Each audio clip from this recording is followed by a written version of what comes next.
The school bell screamed, a shrill cry that shattered the afternoon haze. But my heart was already pounding louder than the sound. I stood frozen in the crowded hallway of Westview High, clutching a crumpled note that read, "Meet me behind the gym at 4. You're done, freak." It was signed with a jagged C, the mark of Caleb Voss, the school's undisputed tyrant, whose name alone could silence a room. I'm Ezra Kane, 18, skinny, with glasses that slide down my nose and a tendency to trip over my own feet. Not exactly the hero type. But Caleb, he was everything I wasn't: tall, blonde, built like he could bench press me into the next dimension, and mean enough to make freshmen cry just by looking at them. For months, he'd made my life hell, shoving me into lockers, mocking my thrift store clothes, and sneering at my quiet existence. I didn't know why he hated me, but today, he'd called me out for a fight, and there was no running from it. The clock ticked closer to 4 p.m., and my sneakers squeaked against the linoleum as I dragged myself toward the gym. The air outside was crisp, October leaves crunching underfoot in the empty lot behind the school. The gym's shadow loomed, and there he was, Caleb, leaning against the brick wall, his leather jacket slung over one shoulder, eyes glinting like a predator's. "You showed, huh?" he said, his voice low, taunting. "Didn't think you had the guts, Kane." I swallowed hard, my throat dry as sandpaper. "I'm here, aren't I?" My voice cracked, betraying the fear clawing at my chest. I wasn't a fighter. I was the kid who spent lunch in the library, sketching cityscapes in my notebook, dreaming of a life beyond this small Ohio town. But Caleb didn't care about that. He stepped closer, cracking his knuckles, his grin sharp enough to cut. "Last chance to run," he said, tossing his jacket aside. I stood my ground, not because I was brave, but because my legs felt like lead. The lot was empty, no witnesses, no teachers, just us and the fading sunlight. I braced myself, expecting a fist to fly, but then my clumsy feet betrayed me. I tripped over a stray rock, stumbling forward, and in a blur of panic, my lips crashed into his. Time stopped. His mouth was warm, soft, completely still under mine. My glasses tilted. My hands grabbed his shoulders for balance. And for one impossible second, we were locked together. Then reality slammed back. I jerked away, my face burning, heart hammering like it wanted to escape my chest.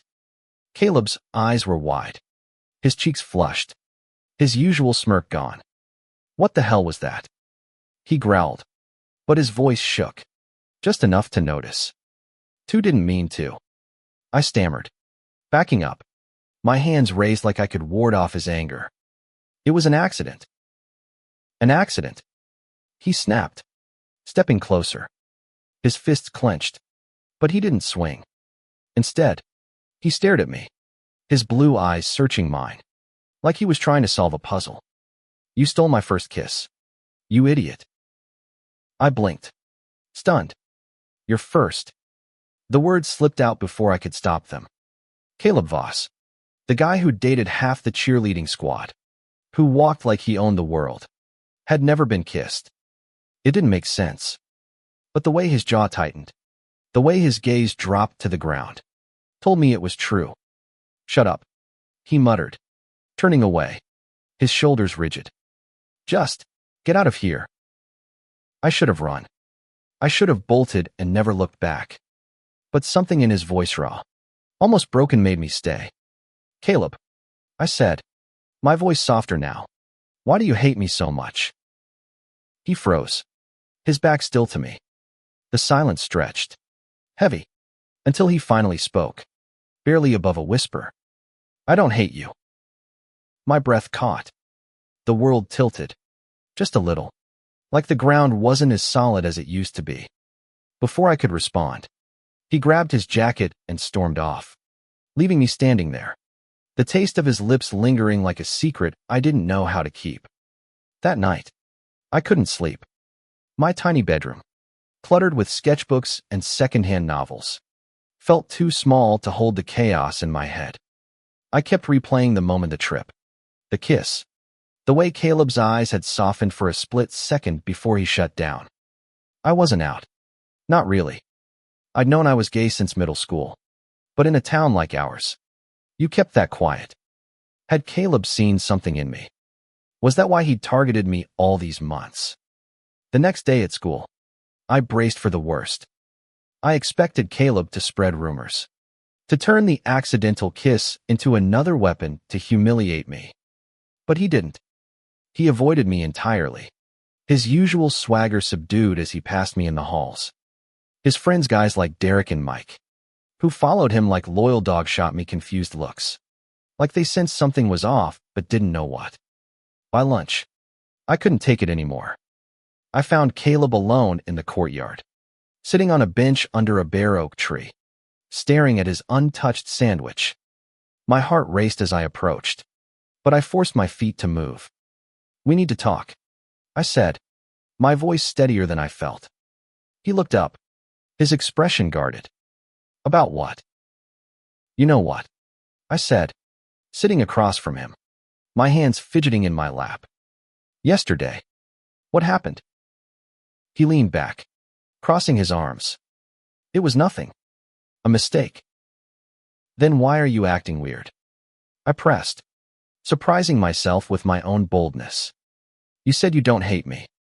So what's the deal? Caleb, why do you keep coming after me?" For a moment, he didn't answer. His eyes flicked to the ground, then back to me, and I saw it again, that flicker of vulnerability, like a crack in his armor. "You wouldn't get it," he said finally, his voice low. "You're different. You don't care what people think. You just do your thing, and it drives me crazy." I frowned, confused. "Drives you crazy how?" He stood abruptly, grabbing his bag. "Forget it. Just stay out of my way, Kane." But as he walked away, I noticed some Thinga sketchbooks sticking out of his bag, the corner of a page marked with the same jagged C as the note. Caleb Voss, the school tyrant, was an artist. The discovery hit me like a punch, and suddenly, I wasn't sure who he really was. Over the next week, I couldn't stop watching him. In class, I caught him doodling in the margins of his notebook. Quick, precise strokes that formed cityscapes not unlike my own. At practice, when he thought no one was looking, his tough guy mask slipped, and he'd stare off into the distance, lost in thought. I started to wonder if the Caleb I'd feared for so long was just a front, a shield for something deeper. One afternoon, I found his sketchbook left behind in the art room. I knew I shouldn't look, but curiosity won. Inside were pages of raw, emotional drawings, dark city streets, stormy skies, a lone figure standing in the rain. They were beautiful, haunting, and so unlike the Caleb I thought I knew. I left a note inside. Just 2 words, "You're good." The next day, he cornered me in the hallway, his face unreadable. "You went through my stuff," he demanded, but there was no venom in his voice, only something like fear. "I didn't mean to," I said quickly. I saw your drawings. They're amazing, Caleb." He stared at me, his jaw working like he was fighting some internal battle. Then, quietly, he said, "No one's ever seen those." "I'm glad I did," I replied, holding his gaze. For the first time, he didn't look away. That moment marked a shift. Caleb stopped targeting me, stopped shoving me into lockers or mocking me in front of his friends.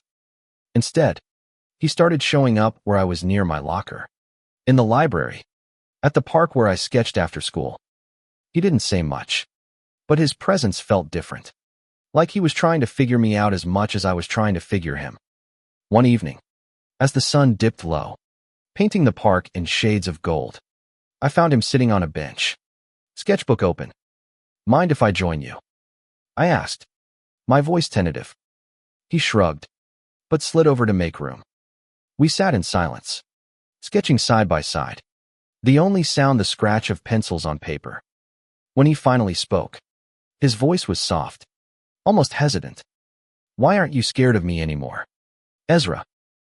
I looked at him, his blonde hair catching the light, his eyes searching mine. Because I'm starting to see you, I said. The real you. His breath hitched, and for a moment, I thought he might bolt. But then his hand brushed mine, just barely, and neither of us pulled away. That touch, fleeting as it was, burned into my memory. Caleb's hand lingered near mine for only a second, but it felt like a spark igniting something I couldn't name. The park around us was quiet, the autumn leaves drifting lazily to the ground. And for the first time, I didn't feel like I was facing the school tyrant. I was just sitting next to Caleb, a boy who drew cities as broken and beautiful as the ones in my own sketchbook. The next few days were a strange dance. Caleb didn't revert to his old ways, but he didn't exactly become my friend either. He'd nod at me in the halls, a quick, almost secret acknowledgement, or sit a few tables away in the cafeteria, his eyes flicking toward me when he thought I wasn't looking. I caught myself watching him too, noticing the way his shoulders relaxed when he drew, or how his laugh rare as it was sounded warm, not cruel, when he was with his younger sister, Lily, who sometimes waited for him after school. I wanted to talk to him, to ask what was going on in his head, but every time I got close, my nerves betrayed me. What did you say to someone who'd gone from your personal nightmare to whatever this was? Instead, I poured my confusion into my sketches, filling pages with fragmented images of him, his sharp jawline, the curve of his wrist as he held a pencil, the way his eyes softened when he thought no one was watching. One rainy afternoon, I found myself stuck at school, waiting out a downpour in the art room. The room was empty, the smell of paint and charcoal heavy in the air. I was working on a cityscape, all jagged lines and stormy grays, when the door creaked open. Caleb stood there, his hair damp, his jacket slung over one shoulder. You're always here, he said, not quite a question. It's my escape, I admitted, setting down my pencil. What about you? He hesitated, then crossed the room, dropping his bag by the table. Same, I guess. He pulled out his sketchbook, flipping it open to a half-finished drawing of a bridge under a stormy sky, its lines bold and chaotic. You meant what you said about my stuff being good. I nodded, leaning closer to study the page. Yeah, you've got a way of making things feel alive, like they're more than just lines. He looked at me, his expression unreadable, then handed me the sketchbook. Show me yours. My heart skipped. My sketches were personal, raw, a window into parts of me I didn't share. But something in his voice, quiet and earnest, made me trust him. I slid my notebook over, open to a drawing of the park at sunset, the bench where we'd sat. He studied it, his fingers tracing the lines without touching the paper. This is real, he said finally. You see things the way I do. The air between us felt charged, like the moment before a storm breaks. I wanted to ask him what he meant, but before I could, he closed the sketchbook and stood. I gotta go, he said, but his eyes lingered on me, like he was fighting to say something else. Then he was gone, leaving me with the echo of his words and the ghost of his presence. The rumors started a week later.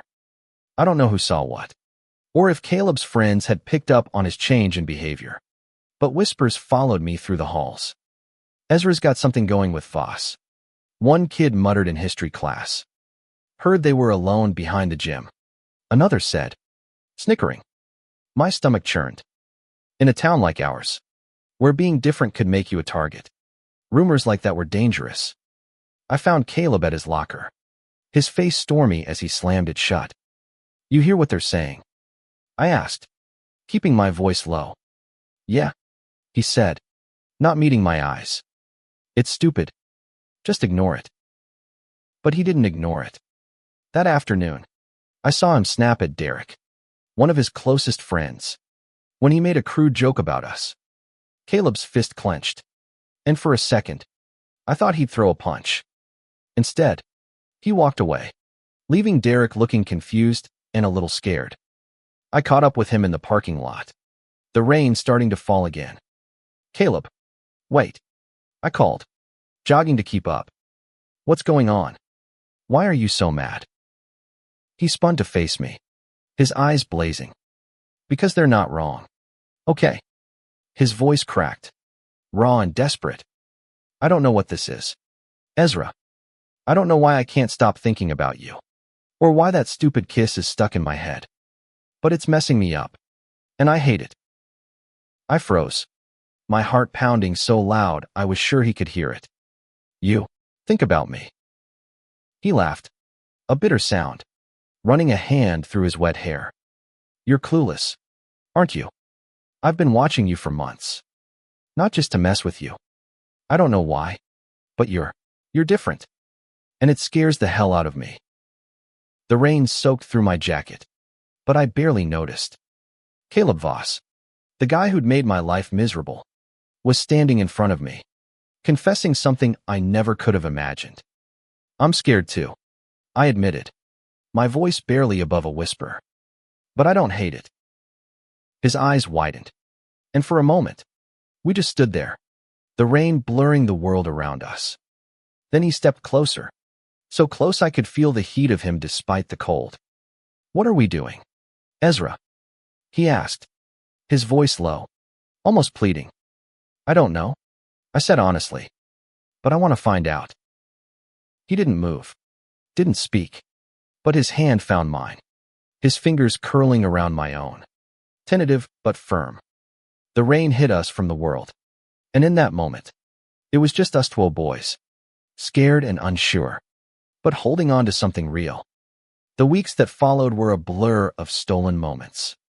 We'd meet in the art room after hours, sketching in silence, our knees brushing under the table. We'd walk through the park, talking about everything and nothing, our dreams, our fears, the way the world felt too small for what we wanted. Caleb told me about his dad, a stern man who expected him to be the perfect athlete, the perfect son, leaving no room for the artist who drew stormy skies. I told him about my mom, who worked double shifts to keep us afloat, and how I sketched to escape the weight of her sacrifices. But the rumors didn't stop. They grew louder, sharper, like knives waiting to cut. Caleb's friends started to pull away, and I saw the hurt in his eyes when Derek called him a traitor in front of the team. At home, I overheard my mom on the phone, her voice tight with worry about what people were saying. "Ezra's a good kid," she said. "I just don't want him to get hurt." I wanted to protect what we had, but I didn't know how. One night, as we sat on the park bench, Caleb's head resting on my shoulder, he whispered, "What if this is a mistake?" "It's not," I said fiercely, turning to face him. "This is the realest thing I've ever felt." He looked at me, his eyes searching mine, and then he kissed me. Not an accident this time, but deliberate, soft, and full of everything we hadn't said. My heart soared, but deep down, I knew the world wasn't ready for us. Not yet. The kiss changed everything. It wasn't just a moment. It was a promise, fragile and unspoken, that tethered us together even as the world tried to pull us apart. Caleb and I were careful, meeting in secret, stealing glances in crowded hallways. But every touch, every whispered word, felt like a rebellion against the rules of our small, judgmental town. At school, the tension was palpable. The rumors had solidified into something uglier, and I felt eyes on me everywhere, classmates whispering, teachers looking at me with pity or suspicion. Caleb's world was crumbling too. His friends, once his loyal shadow, started to shun him. I saw it in the way they turned their backs at practice, the way Derek sneered when Caleb walked by. "You're not one of us anymore," Derek said one day, loud enough for half the locker room to hear. Caleb's face stayed blank, but I saw his hands tremble as he tied his shoes. I wanted to fix it, to shield him from the fallout, but I was just as lost. At home, my mom's worry grew. She caught me sneaking in late one night, my hair still damp from the park, and sat me down at the kitchen table. "Ezra," she said, her voice heavy, "people are talking about you and that Voss boy.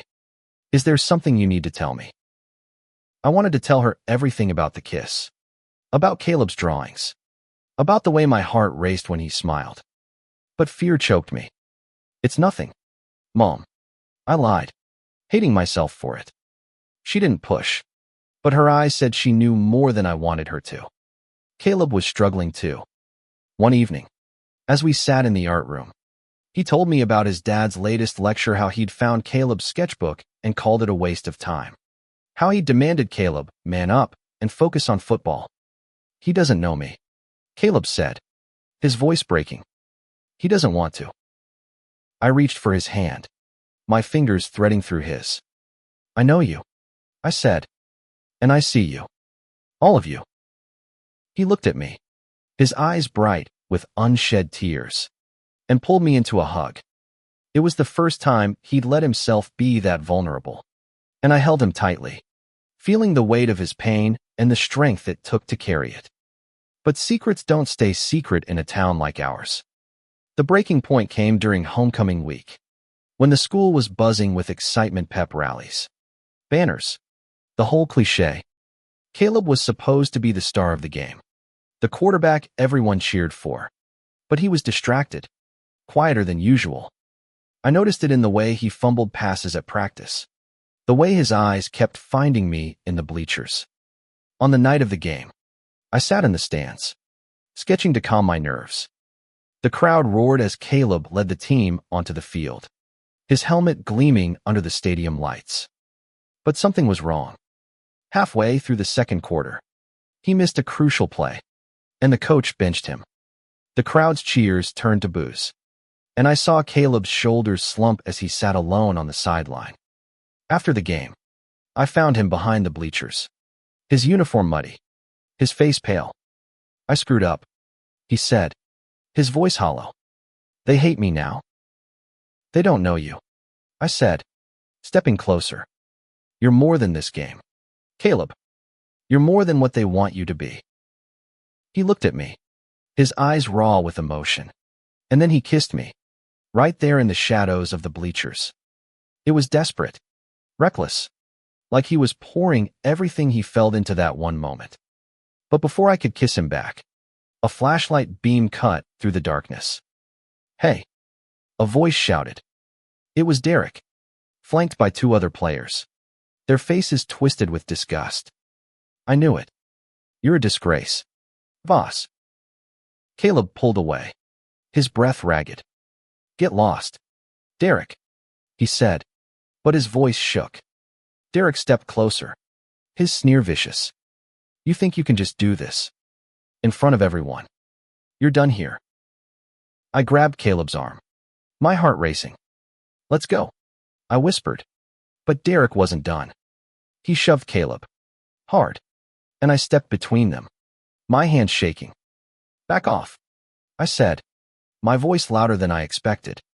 Derek laughed, but there was no humor in it. "Protecting your boyfriend? Huh. Pathetic." Caleb's fist clenched, but I held him back. "He's not worth it," I said, my eyes locked on his.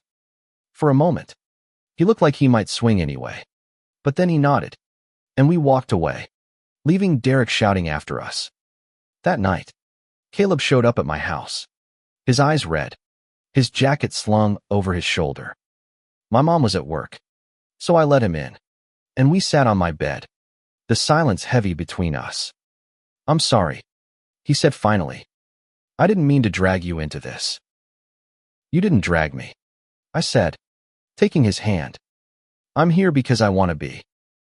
He looked at me, his expression torn between fear and hope. What if this ruins everything?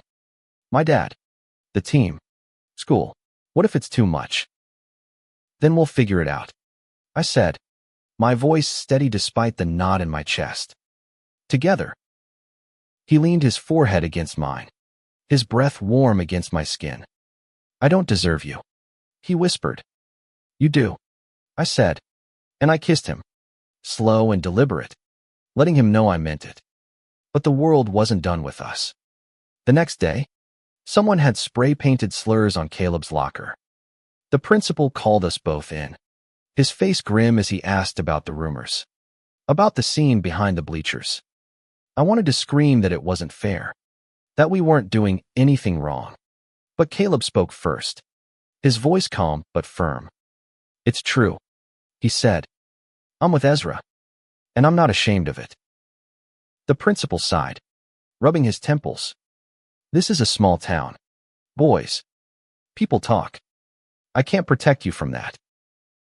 "Then don't," Caleb said, his hand finding mine under the table. "We'll handle it."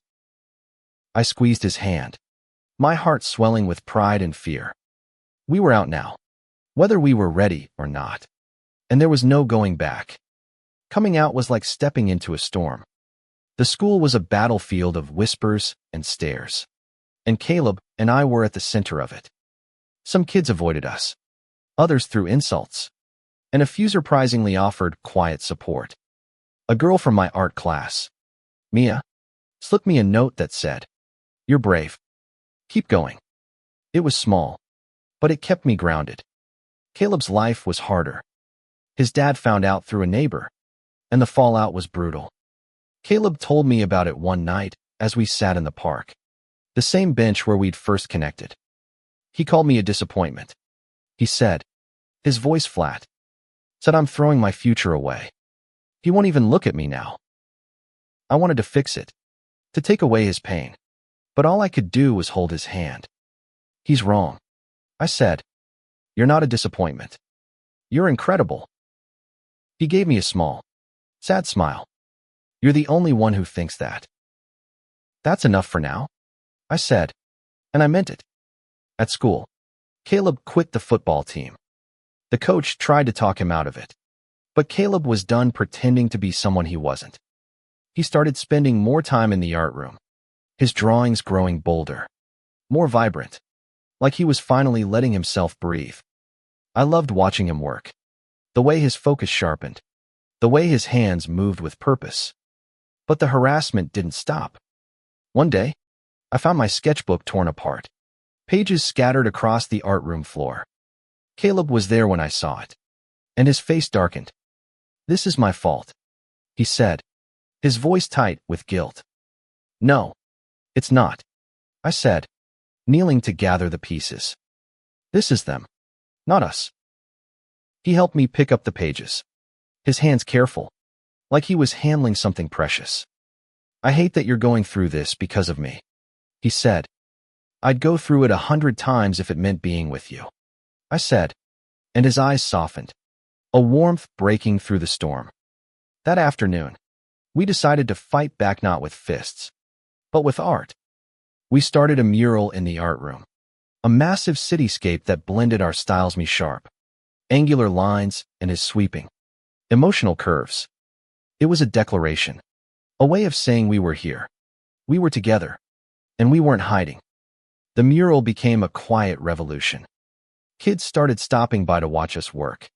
Some curious, some skeptical, but others inspired. Mia joined us, adding her own flourishes, and soon a few others did too. The art room, once my escape, became a sanctuary for anyone who felt like they didn't fit. Caleb and I were still the targets of slurs and glares, but the mural gave us something to hold on to, a way to turn pain into beauty. At home, things were tense. My mom was trying to understand, but she was scared for me, for what the town would do. One night, she found me sketching Caleb's face, his eyes half closed, a rare smile on his lips. "He's important to you, isn't he?" she asked, sitting beside me. "Yeah," I said, my throat tight. "He's everything." She nodded, her eyes soft. "Then you hold on to him, Ezra. But be careful. This town doesn't always forgive." I knew she was right, but I couldn't let fear win. Not when Caleb was finally starting to believe in himself, in us. One evening, as we worked on the mural, Caleb told me about a dream he'd had, a life in a city far from here, where he could be an artist, where we could be together without hiding. I want that, he said, his voice quiet but fierce. With you. I set down my brush, my heart racing. Then let's make it happen, I said. Not now, but someday. We'll get out of here. Caleb. Together. He smiled, a real smile, and kissed me, his lips soft and sure. The art room was empty, the world outside forgotten. And for that moment, we were infinite. But storms always return. A week later, Caleb's dad showed up at school, his face like thunder. He'd heard about the mural, about Caleb quitting football, about us. He dragged Caleb into the principal's office, his voice booming through the closed door. You're throwing your life away for some phase, he shouted. I waited outside, my stomach in knots, until Caleb emerged, his face pale but his jaw set. He's sending me to live with my uncle in Columbus, he said, his voice barely audible. He says I need to be fixed. The words hit me like a punch. Fixed, I repeated, my voice shaking. Caleb, you're not broken. He looked at me, his eyes glistening. I know, but he doesn't see it. He thinks he's saving me. I grabbed his hands, my heart racing. You don't have to go. We can figure this out. We can. Ezra, he said, cutting me off, his voice gentle but firm. I don't have a choice. Not right now. But I'm not giving up on us. Tears burned my eyes, but I refused to let them fall. Promise me, I said. Promise you'll come back. I promise, he said, and he pulled me into a hug, his arms tight around me, like he was trying to memorize the feel of me. That night, I sat in my room, staring at a blank page in my sketchbook. For the first time in years, I couldn't draw. All I could see was Caleb's face, the way he'd looked at me, the way he'd promised we'd find a way. Caleb left the next day. The school felt emptier without him, like the air had lost its charge. I threw myself into the mural, painting late into the night, pouring every ounce of my pain and hope into the lines. Mia and the others helped, but it wasn't the same. Every stroke reminded me of him, his bold, chaotic energy, the way his hand had brushed mine. He texted me when he could, short messages from his uncle's house in Columbus. It's not so bad, he wrote once. My uncle's strict, but he doesn't yell like Dad. Another time, I'm drawing again. Thinking of you. I clung to those words, rereading them until my eyes blurred. But the distance between us felt like a chasm I couldn't cross. At school, the harassment eased without Caleb as a target, but the loneliness was worse. I missed his presence, his quiet strength, the way he made me feel seen. My mom noticed, sitting with me one night as I stared at the mural's half-finished skyline. You love him, don't you? She asked, her voice soft. I nodded, my throat too tight to speak. Then don't give up, she said, squeezing my hand. Love like that, it's worth fighting for. Her words gave me strength, but they couldn't fill the void. I started writing letters to Caleb. Long, rambling things I never sent. Pouring out my fears, my dreams, the way I missed him. I sketched him into every corner of the Morala shadow in a doorway. A figure under a streetlight keeping him alive in the only way I could. Months passed, and spring came, painting the town in soft greens and pinks. The mural was nearly done, a sprawling cityscape that had become the talk of the school. Even the principal, who'd been skeptical at first, admitted it was something special. At the spring art show, it was unveiled to the community, and I stood in front of it, my heart heavy but proud. As the crowd milled around, I felt a tap on my shoulder. I turned, and there he was, Caleb, taller somehow, his hair a little longer, but his eyes the same piercing blue. My breath caught, and for a moment, I couldn't speak. Ezra, he said, his voice warm, like he'd never left. You're back, I managed, my voice shaking. For good, he said, stepping closer. My uncle. He's not like my dad. He listened. He let me be me. And I told him I couldn't stay away from you. I laughed, tears spilling over, and threw my arms around him. The crowd faded, the world narrowing to just us, standing in front of our mural, our story written in every line and curve. He kissed me, soft and sure, and this time, there was no fear, no hiding. The town didn't change overnight. There were still whispers, still stares, but we faced them together. Caleb moved in with his uncle permanently, and we finished the mural, signing our names in the corner, Ezra and Caleb, a promise etched in paint. Years later, we did leave that small town, chasing our dreams to a city where the skyline matched the one we'd painted. Caleb became an artist, his work raw and honest, showing the world the beauty in broken things. I opened a small gallery, showcasing voices like ours, stories that deserve to be told. The mural stayed behind, a beacon for anyone who felt lost, a reminder that love could be found in the most unexpected places, like a clumsy trip, an accidental kiss, a moment that changed everything. We'd been scared, we'd been broken, but we'd found each other, and that was enough. As we stood together in our new city, under a sky as vast as our dreams, Caleb took my hand, his fingers warm and steady. "Worth it?" he asked, his voice soft. "Every second," I said, and I kissed him, knowing we'd already won.